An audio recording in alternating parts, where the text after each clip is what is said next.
Okay, so we are back, and today we're going to touch on a couple different things. One being sellers, and then we'll kind of go from there. I'll let Colleen run into that. Again, if you haven't been here with us before, this is Homes and Loans. This is my Colleen girl, Mitchell, CMG Home Colleen Loans. Mitchell. She's the best. I am Angela Jaspon with United Preferred, and we've both been in the business and working together in the Orlando area for 20 plus years. But I looked at that the other day. It was 29. I feel so 29. old. I don't know if any of you saw my other video at the end of the year where I was like, true story. I was, sorry to rift here, but I was going on about like, we were talking on the radio about 2026 and I was like, I did not graduate 30 years ago. Like it has not been 30 years. I can't be that old. Like it's just, I can't deal. I know. My daughter Time being flies. 17, where has the time gone? I'm telling you, it's craziness. Yeah. Anyway. My mom used to say, the older you get, the faster time goes. She is absolutely right. It's my husband sent me a picture the other day of our kids, and like my daughter was like 4 at the time, and my son was like, I don't know, 1 or 2. And I was like, where? Like that literally seems like it was a different life. I want back my little babies. Because now they're like, you're stupid. Like it's not that you're stupid, but like they don't need you. They like leave I and can come live back, on my though. own without you now. Except I need you to support me. Well, they what do I mean? leave and they come back. So as they get older, they need their parents. But right now, they think they know everything. That's too funny. So anyway, okay, so we're going to talk about sellers today, and I'm sure you also. So here's the funny thing: you do deal with sellers. I do. I mean, I know when you think mortgages in general, you're thinking you just deal with buyers, but you've helped me on several sellers. So, for example, and we'll touch base on that. There are a couple things that I always recommend for sellers. One is obviously preparing the property. Even when someone has a property listed with someone else and it doesn't work out, and then like say I'm the second listing agent, and then I go in and I'm like, okay, these are the issues that I'm seeing, right? You couldn't understand the layout from those photos. There was no walkthrough video. There was no floor plan. This house has 0 curb appeal. Like I'm working on a listing now. It is brown city.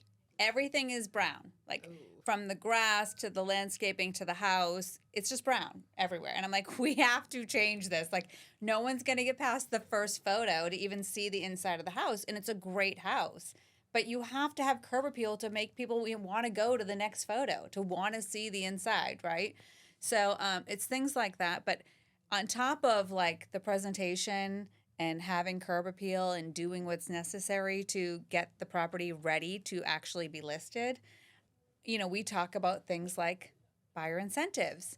Right. And I know that you guys offer a program, which I've used in the past, where basically we lock in the rate up front. I pay that on behalf of the seller.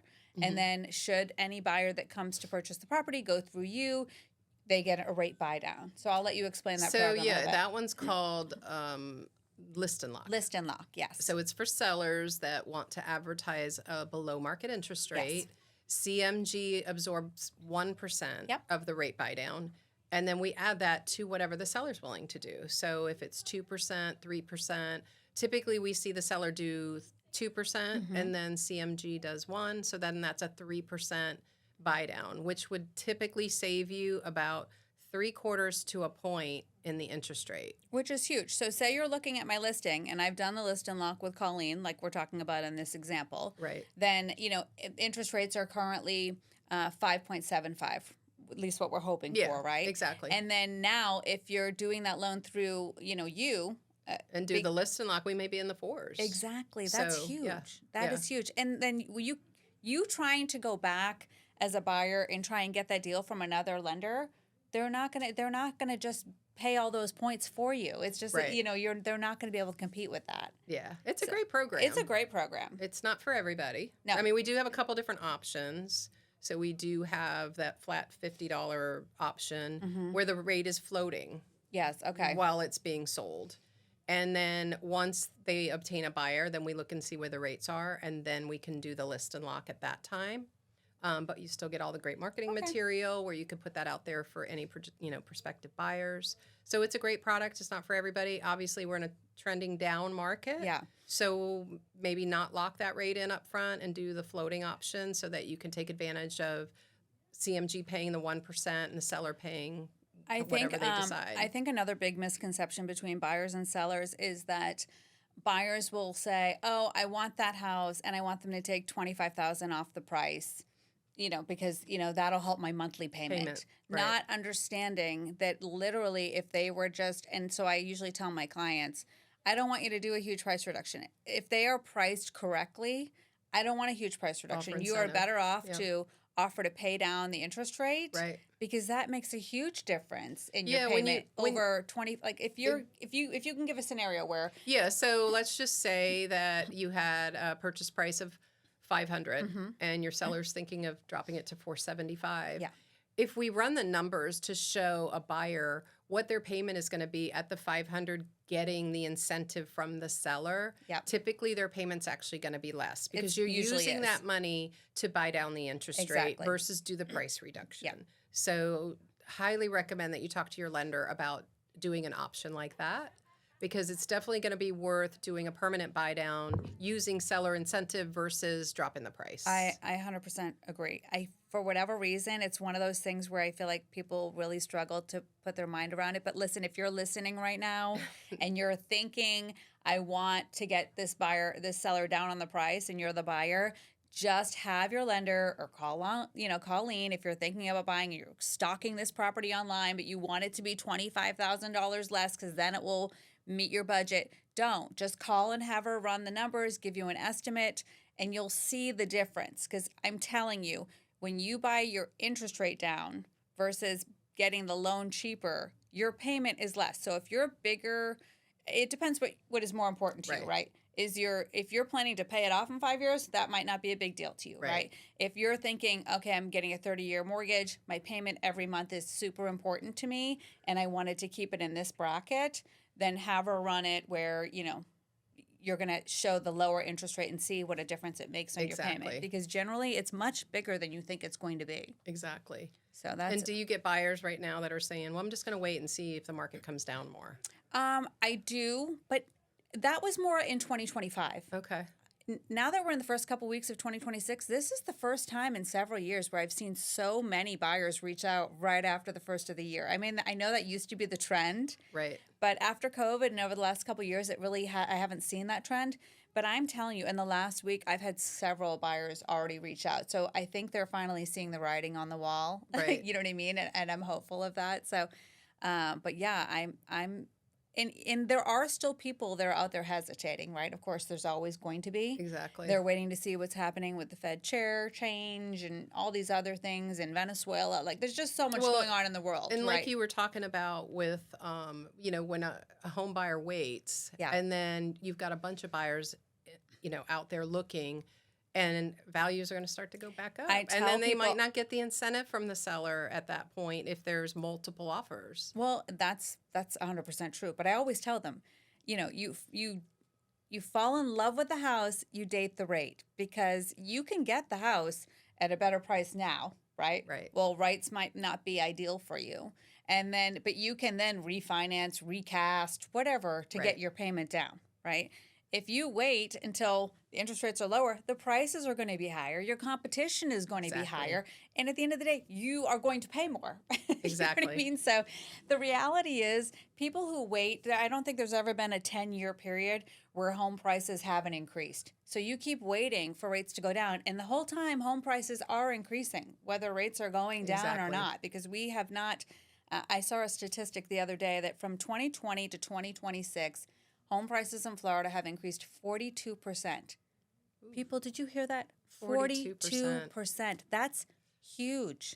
And that's why we were having such a slowdown, because that was making the price point, really hard for first-time home buyers. You're pushing so many people out of the market when interest rates are still high. Right. So now that prices have kind of streamlined a little bit, and we're still going to see an increase, but not in double digits like we did for a few years. Exactly. And now the interest rates are starting to come down. It's like that perfect mix where I say this is the year. If you're looking to buy, agree. This is the year. Because I agree. We also don't know what the new tax proposal that's coming up in this year. I believe they're putting it on the ballot to try and get rid of the property taxes. The property taxes. And it's another thing where you have people coming here from other states, like, okay, no income tax, no property tax. I can own my property free and clear and not have to pay Exactly. the government. I mean, those are all things that, again, I think will be another boost in property values Well, here that's in November, Florida. so everybody better vote. I know. If you're a homeowner, I'm sure you're voting for it. You know what I mean? If you want to be a homeowner, you're going to want to vote for Right. that, And I right? think they're limiting that to primary residents. They are. But still, that they said that's only like about 30% of Yeah. what we collect on property taxes annually. So I still think it'll be definitely assist those new buyers Yes. with the affordability issue that we have here in Florida. If they didn't have to pay property taxes, just Well, you imagine think how about much more that. of a home you could qualify for. Think about that because, like on an average home, right? On an average home, I'll see the property taxes might between $5,000 and $6,000. That's $500 a month in your payment just for taxes that you're going to pay in perpetuity forever, even after you pay off that 30-year or that 15-year mortgage. And then as your value increases, so do your taxes each year. Yep. So you think, and obviously that generally affects first-time home buyers the most, people who are retired or elderly or on a fixed income. So when you take that off their plate, it is a game changer. Well, they should at that age, especially if you're up there in age and you're retired, you should be able to own your house. Well, you're not generally without seeing having to those pay all increases in your expenses. income. Yeah. So when the tax bill keeps increasing, you can't really keep up with it. And so that I'm hoping something at least happens. Well, the other thing I've those. seen is insurance. There's a lot more carriers in Florida. Mm-hmm. Some are getting out of it, but there's a lot of new carriers. So I've seen some real competitive insurance rates too. Oh, that's good. So insurance has come down, which also helps in the affordability. So yeah, I mean, I'm hoping there will be more carriers for 2026. Well, I think so. There are certain things you can shop around for, right? Like different loan programs, Right. Whether or not maybe doing an adjustable rate versus a fixed, a 30 Right. versus a 20 versus a 15-year, all of those things, right? You got to shop around for. But there are certain things you can't adjust, like your tax bill, right? Taxes and insurance. the houses of the pricing on the houses, so Right. things like that. So good stuff to definitely pay attention to, people. Yeah, absolutely. A lot more goes into real estate and buying homes and selling homes than I think people ever really realize until they listen to something like this, and then they're like, "Wow, that's a lot more exactly than I ever knew and even about." I've been in the business for such a long time, but things change all the time. Yeah. Programs change, so you definitely need to make sure that you're working with a reputable, experienced lender. That's true, and agent for sure. And agent, well, absolutely. like we were saying before. I mean, it used to be like 7 to 10 years for, foreclosure or Right. bankruptcy, things like that. And depending on the loan, those have changed. Or like, medical bills would hold you back from getting a loan, and Right. now that's not the case. Or your Right. credit score would hold you back, and now that's not the case. So you really want to be working with someone that this is all they do. They're up to date on what's happening, on the changes, and Absolutely. how it affects And there's everything. been so many positive changes this past year as far as qualifying for a loan, with the credit score and just the different loan programs. Like right now I have one and the buyer has a 539. Mm-hmm. So he's putting down 20% and I'm able to help him as well, because Yeah. we do have a minimum credit score of 580, but we do make exceptions anything below 580. So it just depends on the total credit profile of that buyer. So Yeah. a lot of good stuff. Well, what are you thinking the biggest issues are that you're seeing, buyers working with as far as credit issues?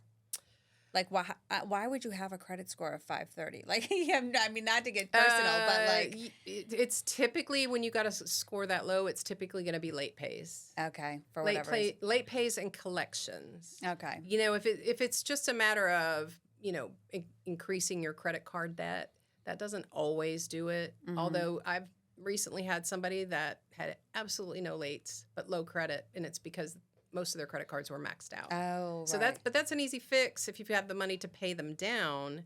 So I can run the simulator, say, okay, pay it down to this. Isn't there a rule of thumb that you're supposed to keep your balances under 50% to optimize It's actually your credit 30%. 30%. Okay, So well, 30%. I was wrong, people. Hear that? 30%. I highly recommend you keep your cards at 30% or below. If you have, let's say, a few cards, as long as you're keeping it at 30% or below, it should not impact your credit score. And Okay. of course, make your payments on time. So And I know we were going over some options the other day for a buyer, and I think it's important for people to know that if you have more of a down payment, you also get a better interest rate. Right. Right. So we were like, okay, if you put down 20%, you're at X. If 25%, you're at X. Exactly. Why? So again, especially for investors in second home purchases, the more you put down, the better your rate gets. Yeah. So yeah, credit, down payment, and loan amount is really what's going to trigger the rate. yeah. Okay, good stuff. Well, again, my sellers, their biggest thing is trying to figure out how to juggle when they're selling and then buying. yeah. You know, so there's a lot on the table to digest when you're a seller, right? Because 100%. it's like I'm going to tell you we should do these updates and changes. We should stage it. You know, we do invest a little bit of money so that it will show 100%, things like that. And then, you know, again, trying to incentivize them to price it right and get the buyers there by offering list and lock and getting a lower interest rate, things like that. But then Right. also trying to help them find something new, relocate, things like that. Where, Exactly. you know, you're trying to do a same day closing, or, you know, there's just, that's why it's so important you work with people that have all of your deadlines. We're in Yep. line with, okay, Colleen, are we going to have this closing package at 9 Yep. a.m. so they can close on their new house at 11 p.m. at 11 a.m. We and do it's that all the we time. do it all the time, but Yeah. it is stressful on It them is. for sure. So It is. just things like that. Absolutely. But we're here. We're here to help you guys, whether you're a buyer or a seller, whether you're looking for loan information or want to know the current stats in, you know, any of our local areas. We're here to help. So Absolutely. Give us a call. yes.